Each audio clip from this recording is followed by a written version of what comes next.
Now on the dais is the winning team in quarterfinal number 3, West Liberty, and joining us it's their head coach Jim Crutchfield.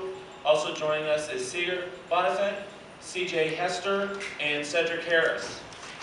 West Liberty improved their record tonight to 30-3, and Coach, we'll let you start things off with an opening statement before we go to a little question and answer with you and your student athletes. Well, I thought it was a good game, and you know, they're a great team. And just a few words about Drury, because I had a chance to obviously scout them for a week and look at them, and their strength is more than any team I've ever seen. It's about team offense and team defense. It's one of the few teams I felt we've played against where you can't just guard a person, you're guarding a team in the way they play. And when they guard you as a team. And it's one of those things, after I looked at them, I just felt like they play the game well together. And you know, my gut feeling is as long as their coach remains their coach, they're always going to have a good program there, because they're about team basketball. And the way they play the game, it was very hard to defend them. And you know, they got the ball inside on us, and they come off screens open. So you're guarding an offense, not just people. And eventually I thought we did it better as the game went along. The second half, I thought if there was a key, we managed to force a few turnovers in the backcourt from the second half, and kind of got a little rally going. The tempo was picked up a little bit, and those turnovers turned into buckets.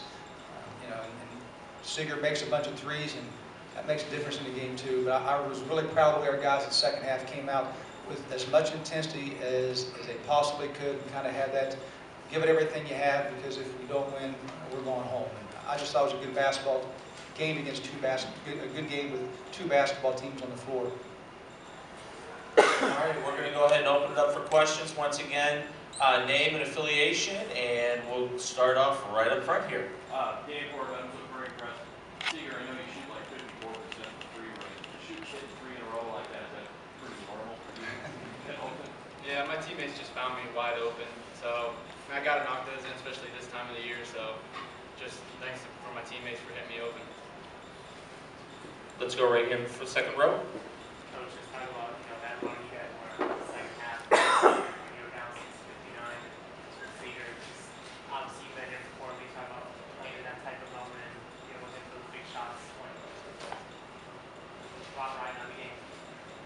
I think we have been in this situation more than previous years. You know, we've kind of been under fire here with triple overtimes and last second games more this year. And I think they were very focused right down the stretch, and a couple turnovers and good ball movement and good spacing led to open shots. And you know, there's nothing like a quick turnover and 3 to get a rally going, and we had a couple of those. Next question. Let's go right here. Third row.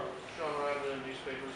Jim, you guys, I think nationally are known for that pressure defense, but yet this year you guys have done it more selectively.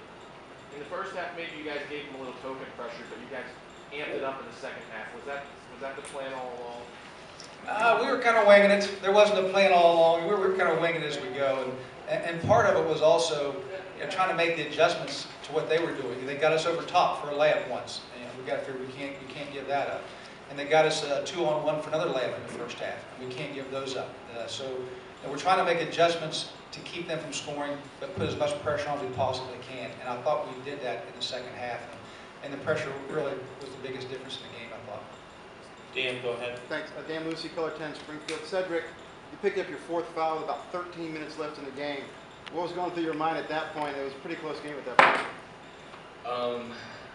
I was thinking, I was a little frustrated at the time, but with the teammates that's behind me, the guys that come in are just as good as me. I wasn't worried at all, and Coach said he was going to put me back in with 9 minutes to go. Whether I had my 4th foul or not, he was going to ride the game for me. So I really wasn't worried about it. I was just frustrated, but I know guys that come in behind me are just as good. Let's go right here in the back row, third row. Megan, go ahead. Oh, sorry. Megan Rice with Springfield, color 10 with Dan. Coach, for you guys were 4 for 14 in the first half, going from 3-point. How much of that had to do with Drury's pressure? For the 3-point line, 4 for 14. I thought we shot a couple that we might have rushed them a little bit, and that's because of Drury's defense.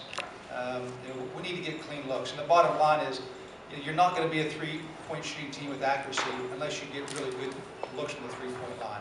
And I thought in the second half our looks were a little bit cleaner, and it makes a difference. And, they play good team defense. The thing about Drury is occasionally you think you're open, but they rotate so fast. By the time the ball gets there, a defender is there, and we ran into that a couple times in the first half. But, and part of it was also we were 4 for 14, but they were 4 for 6. And we're thinking, I don't know if they can keep a 67% shooting percentage in the second half. So we figured that'll swing back our way a little bit, and it did in the second half.